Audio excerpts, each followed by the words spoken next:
Ito yung dinner namin, April 10 ngayon, and kakauwi lang namin from work. Nilipat na namin tong table dito para pag nagugutom ako, tapos dito na lang ako kakain sa room. Good night, guys!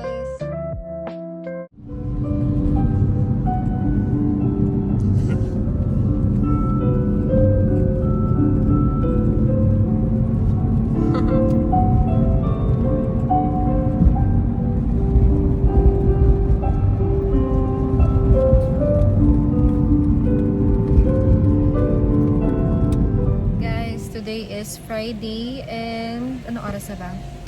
Mga 8 PM na ng gabi. Nandito kami ni Love sa SM kasi binibilihan niya ako ng fruits tsaka ng yogurt. Siya na lang yung pinababa ko kasi may mga nararamdaman akong hindi maganda. Sumasakit yung tiyan ko, ganyan. Basta may mga pain ako na nararamdaman sa tiyan ko, kaya si Love na lang yung pinapunta ko. Tapos bukas check up na rin natin, kaya okay na din para masabi ko na rin yung mga nararamdaman ko kay Tok. Excuse, ayun. So mamaya, babalik na yan si Love. Ito yung view natin, guys. Hintay ko si Love. Gano'n na siya.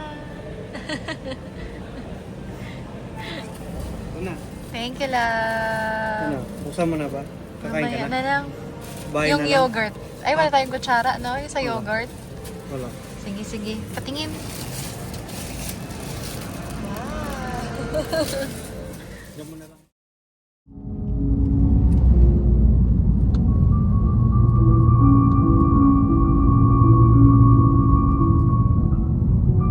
Guys, nakauwi na kami ng bahay.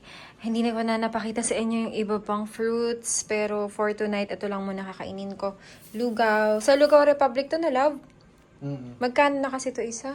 45. 45 isa. Tapos pag may egg, Yun na yun. ayun na yun. So, bumili ka. Tapos magkano pag bibili na separate yung egg? Ay, hindi ko lang sure. Bumili si Love ng 3 lugaw, 45 pesos each. Dalawa sa kanya. Kasi gutom siya, tsaka maglalaba pa siya. Tapos ako isa. Tapos grapes, tsaka yogurt. Yan, kain na tayo. Time check, guys. Ano na? 9:40, Love, no? 9:40 p.m. Ay, check ko lang. 9:40. Kailangan ko na makatulog ng 10. So, yun.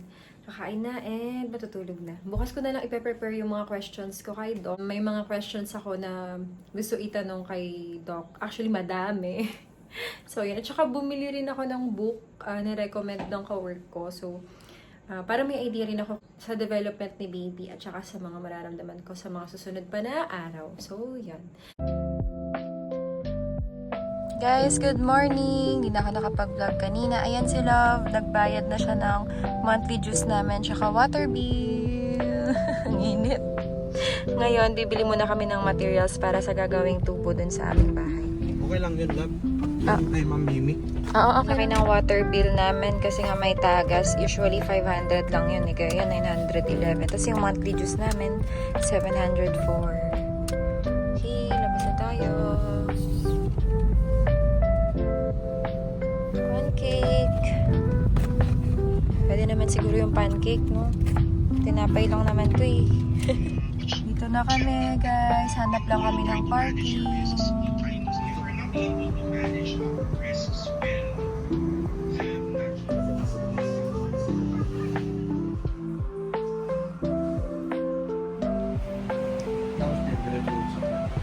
Ay, hindi pa. Guys, tapos na yung check-up.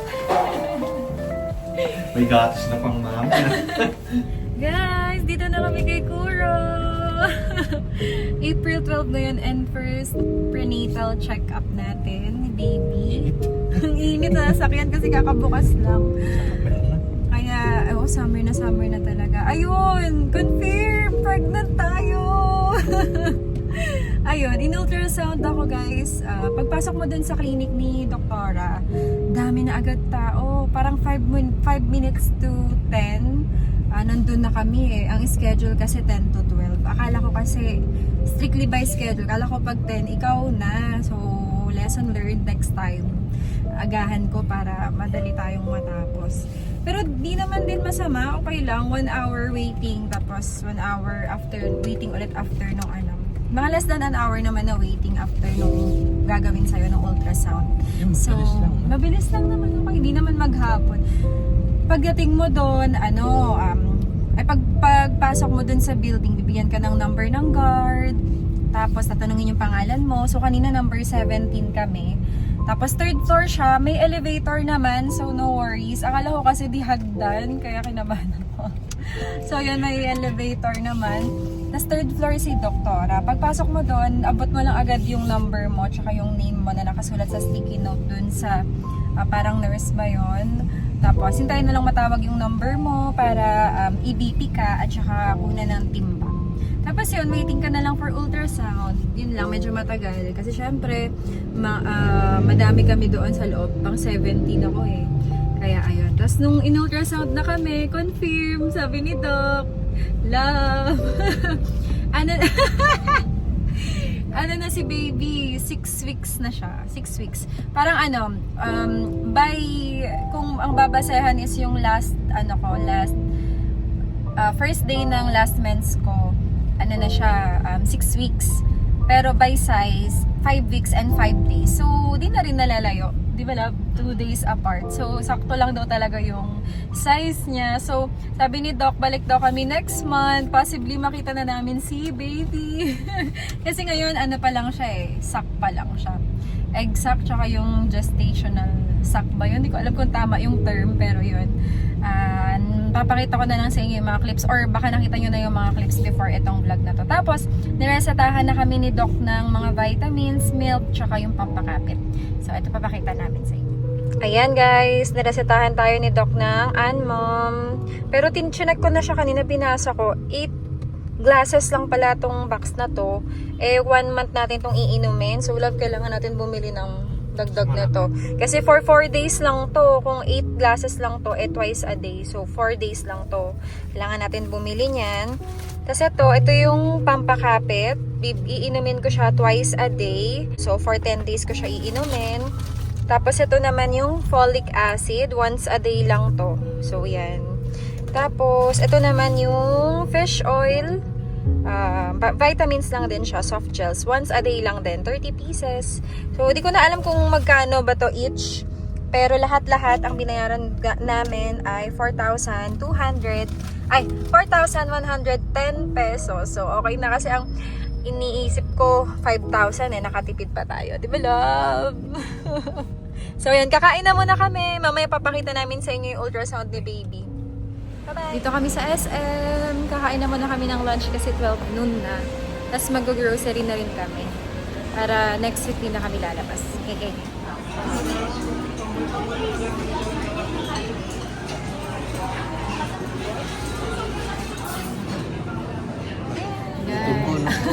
Hindi kasi against na rin. Ito na yung result.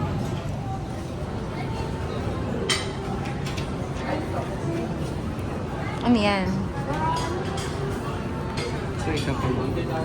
Ayan. Yolk sac tsaka gestational sac daw.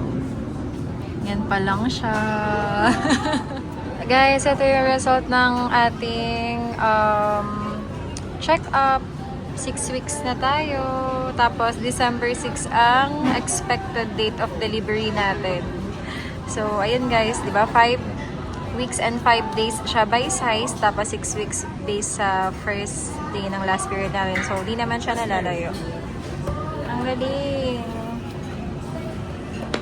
Grabe, ang sayang makita to. Love, tignan mo na. May pangalan ko na. Kain na tayo. Sa akin, spaghetti with cordon bleu, tapos extra rice. Kay Love, cordon bleu with rice. Tapos may extra rice din siya, in-order pa lang namin. Tsaka yung kanyang raspberry juice, Love. Yes. Oo. Kasi mapipisag yan mamaya. Yes. Si Love ang tinuturuan ko mamalengke ngayon. Kasi pag malaki na yung tiyan ko, siya na lang ang mag-grocery.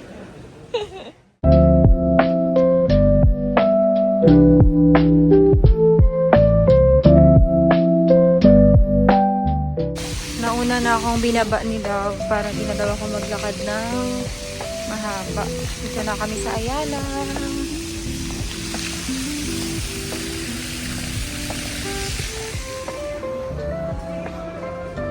Nagustuhan ko, guys. Tingin, makapag-decide. Ano lang? Yan lang. Kahit di mahirap pa naman. Pero ito talagang ganda eh. Oh, ang pogi. Tingin na napili mo. Yan.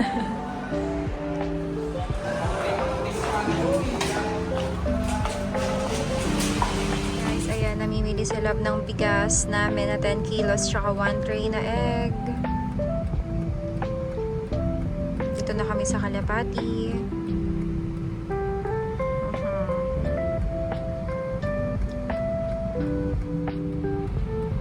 Sabi mo ba?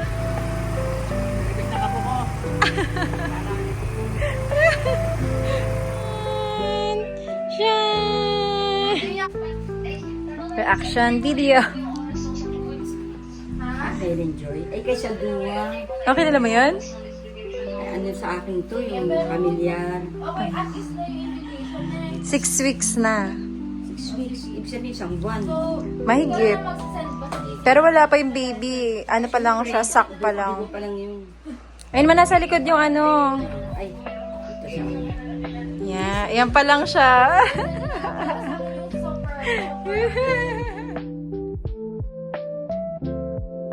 Guys, di ko alam. Siguro napagod ako ng husto. Kaya sumasakit yung yung left hip ko. Mula kanina pa nung nasa Ayala kami, hindi siya tumitigil, hindi siya nawawala. Kaya uminom ako nung binigay ni Doc na pampakapit. Tapos ngayon uminom ako ng ano. At nagpapahinga na ako dito sa kwarto kasama si Shani. Hindi ko na uulitin yun yung maghapon na sa labas. Parang napagod si baby. Ayun. Practice. Nabis na kalaro niya. Si Sean yung kalaro ni Sisiu. Ano si Love? Ano si Sean Love? Amit niya ako yan. Saan pupunta? Yan, sa tabi ko. Lambing-lambing. Guys, here's our dinner. Nag-crave si Buntis.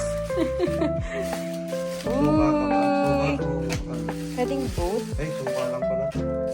Meron yan kasi meron tayong chicken eh.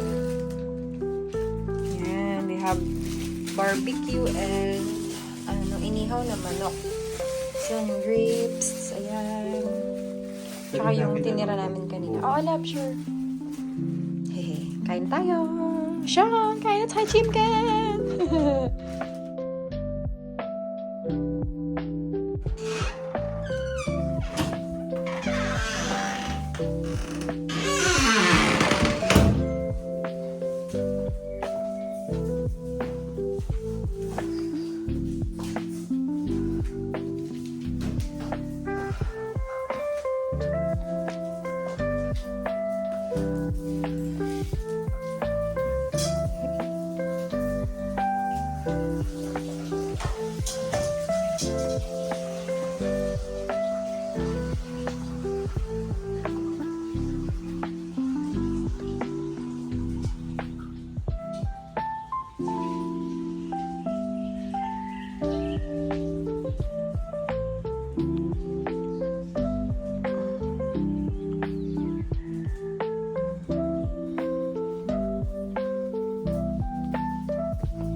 Morning.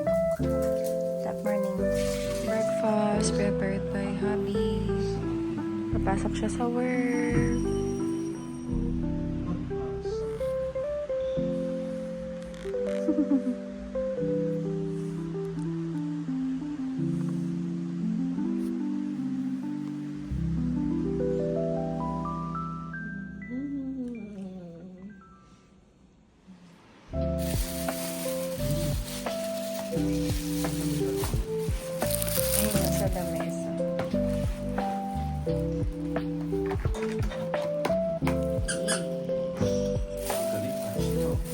patch niya.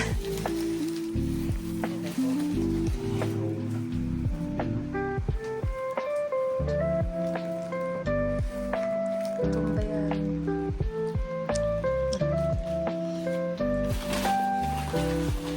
Ano ba sa'yo? Yun na lang sa akin. Ay, ay, ay.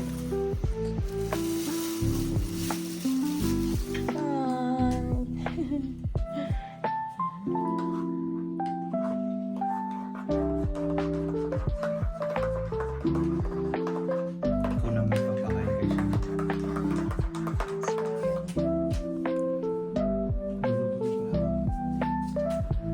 Paligo. Ay, sarado. Saan ka bumili? Wow, Sean Lugaw! Tawa ako kay Sean. Para siyang display, oh. Ayan.